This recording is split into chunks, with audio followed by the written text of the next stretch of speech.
On va commencer par vous, Guy Berenbaum, le puncher du jour, parce que vous êtes monté au créneau sur un article sur Huffington Post. Non que vous n'aimiez pas les animaux, mais vous n'avez pas envie de leur donner plus de droits. C'est à vous, Guy. C'est pas un problème. Si vous voulez, d'abord, au départ, j'ai pris ça avec le sourire quand j'ai vu tomber cette pétition. J'ai même imaginé qu'on puisse renverser la problématique en proposant à des animaux de défendre nos intellectuels. Bon, ça c'était le premier temps. Et puis après, j'ai un tout petit peu arrêté de rire parce que ce jour-là, moi par exemple, je m'intéressais au cas de la petite Amélie Loquet, 19 ans, handicapée, qui avait d'énormes difficultés pour trouver un hébergement. Il y a 17 000 familles handicapées. C'est un exemple. 17 000 familles d'enfants handicapés dans notre pays qui n'ont pas d'hébergement.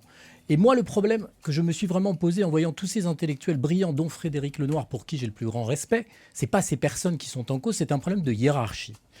Regardez autour de nous.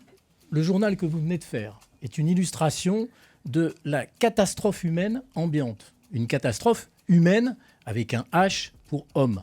Je n'ai rien contre les animaux, mais j'aimerais que nos plus beaux esprits, comme il y a quelques années, alors je pourrais repartir jusqu'à Zola pour l'affaire Dreyfus, je pourrais penser à Henri Alleg défendant dans son livre La Question, s'opposant à la torture, je pourrais retrouver Sartre à la Régie Renault à Billancourt sur son, non pas sur son tonneau, mais quasiment. Je pourrais retrouver Bourdieu dans le mouvement social. Où êtes-vous, messieurs? Vous êtes auprès des animaux. C'est très bien, je ne vous attendais pas là. Merci Guy Berenbaum pour ce billet nourri de références. Alors, bien écoutez, puisque vous sonnez l'injonction auprès de Frédéric Lenoir qui vous fait face, on va donner aussi 1 minute 30 à Frédéric pour exposer ses arguments avant que nous n'entrions dans le débat. Il faut réformer le Code civil et donner un nouveau statut aux animaux. Vous avez signé le manifeste, Frédéric Lenoir, c'est à vous. Alors je vais rassurer Guy Berenbaum, je suis entièrement d'accord avec lui sur la hiérarchie.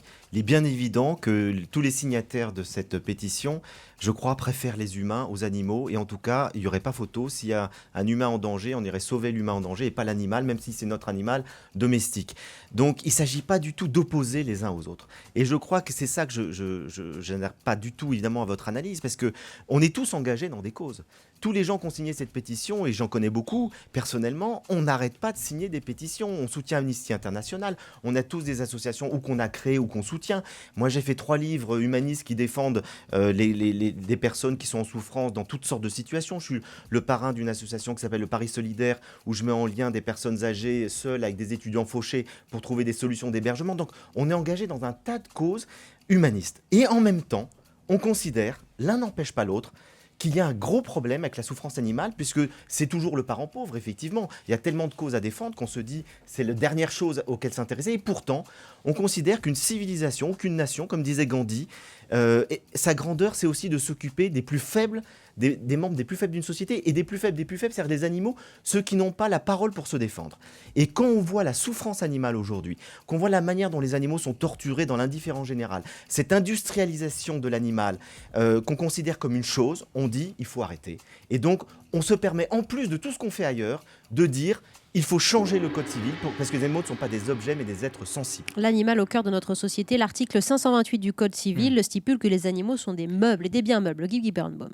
Mais moi, je ne conteste pas le fait que Frédéric Lenoir ou les autres soient engagés dans des causes. Le problème, c'est l'opinion.